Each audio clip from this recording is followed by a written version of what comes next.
வணக்கம் பக்தி info channel நேர்களே, நான் உங்கள் அன்பான சயின்டிஃபிக் வேதிக் அஸ்ட்ராலஜர் அஸ்ட்ரோ அரண்ஜி பேசுகிறேன். நல்லது நினைப்போம், நல்லதே நடக்கும்.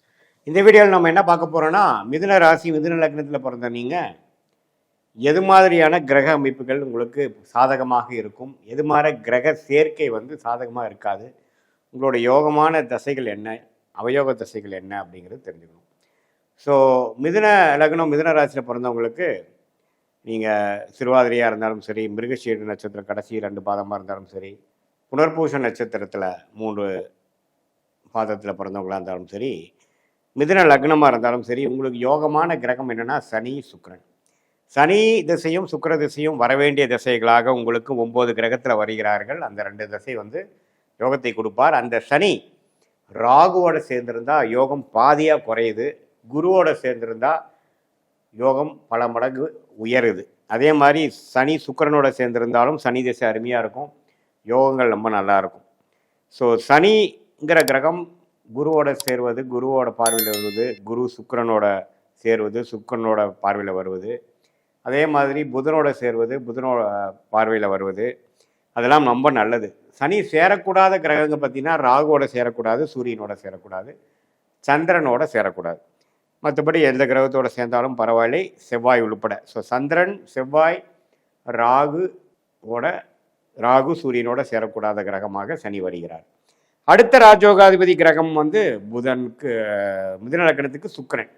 சுக்கிரன்கிற கிரகம் பாருங்க, ராகுவோட சேர்வது தப்பு, சனியோட சேர்வது சனிக்கு நல்லது, சுக்கிரனுக்கு நல்லதில்லை. அதே மாதிரி உங்களுக்கு சுக்கிரன் செவ்வாயோட சேரும் பொழுது செவ்வாய்க்கு நல்லது, சுக்கிரனுக்கு நல்லதில்லை. ஸோ சுக்கிரன் செவ்வாய் சனி ராகுவோட சேர்வது அவ்வளோ நல்ல ஒரு அமைப்புகள் கிடையாது. ஆனால் சுக்கிரன் குருவோட சேர்ந்துட்டா புத்திர விஷயத்தில், காதல் விஷயத்தில், குழந்தைகள் விஷயத்தில், திருமண விஷயத்தில், தாம்பத்திய விஷயத்தில் சில பிரச்சனைகள் கொடுக்கக்கூடிய அமைப்புகளும் வந்துடும், பார்த்துக்குங்க. ஏன்னா குருவும் சுக்கிரனும் எந்த லக்னக்காரருக்கும் எந்த ராசிக்காரருக்கும் சேரக்கூடாது.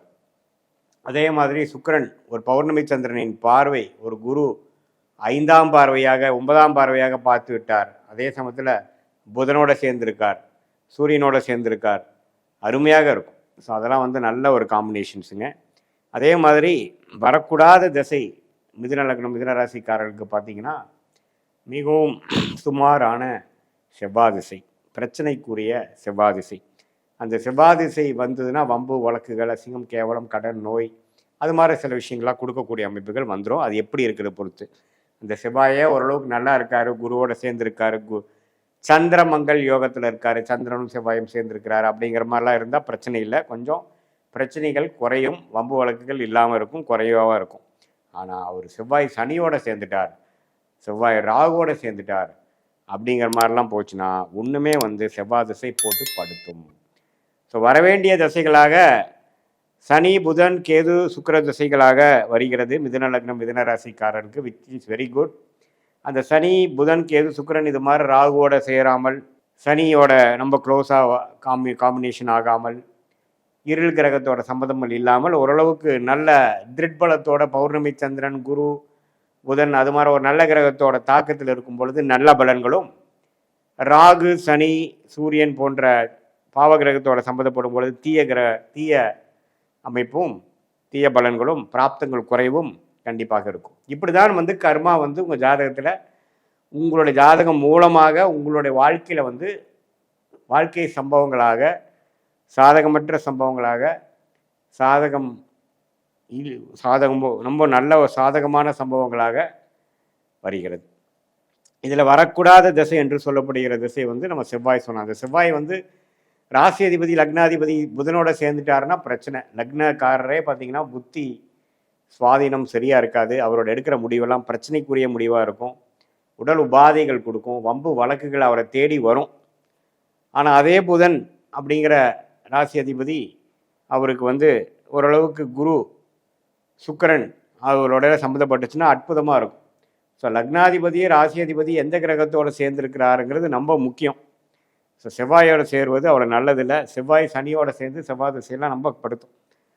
ஸோ அதனால் உங்களுடைய ஜாதகத்தில் இப்போ உங்களுக்கு என்ன திசைகள் போயிட்டுருக்கு, யோகமான திசைகள் போயிட்டுருக்கா அல்லது யோகம் இல்லாத திசைகள் போயிட்டுருக்கா அல்லது நியூட்ரலான பிளானட் என்று சொல்லப்படுகிற மிதுன ராசிக்கு பார்த்தீங்கன்னா குரு சந்திரன் சூரியன், அது மாதிரி சுக்கிரன், அது மாதிரி தசைகள்லாம் போயிட்டு இருக்காங்கிறத பார்த்து அது இது மாதிரி ராகுவோட சம்மந்தப்பட்டிருக்கா அல்லது ஒளி பொருந்திய கிரகத்தோட தாக்கத்தில் இருக்கான்னு நீங்களே பார்த்து உங்கள் கர்மபலன் எப்படி இருக்குது, எந்த மாதிரி காம்பினேஷன்ஸ் நல்ல காம்பினேஷன்ஸாக தெரிகிறது, எது மாதிரி சேர்க்கை நல்ல சேர்க்கை இல்லைங்கிறது நான் சொன்னதெல்லாம் வச்சு பார்க்கும் பொழுது உங்களுக்கே உங்களுடைய பிராப்தங்கள் என்ன, உங்களுடைய தோஷங்கள் என்ன அப்படிங்கிறது தெரிந்து அதுக்கு தகுந்த மாதிரி நம்ம வாழ்க்கையில் இன்னுமே துல்லியமாக பார்க்கணும் அப்படின்னா உங்களோட ஜாதகத்தை போட்டு பார்க்கலாம். இது வந்து பொதுவான ஒரு பலனாக நம்ம பார்த்துருக்கோம். ஸோ சயின்டிஃபிக் வேதிக் அஸ்ட்ராலஜி முறையில் இன்னுமே துல்லியமாக பிறந்த தேதி, பிறந்த நேரம், பிறந்த உரை வைத்து போட்டு உங்கள் ஜாதகத்தை நம்ம அனலைஸ் பண்ணோம்னா அடுத்த வரக்கூடிய தசாபுக்திகள் எப்படி இருக்குது, ஷார்ட் டேர்ம் எப்படி இருக்குது, லாங் டேர்ம் எப்படி இருக்குது,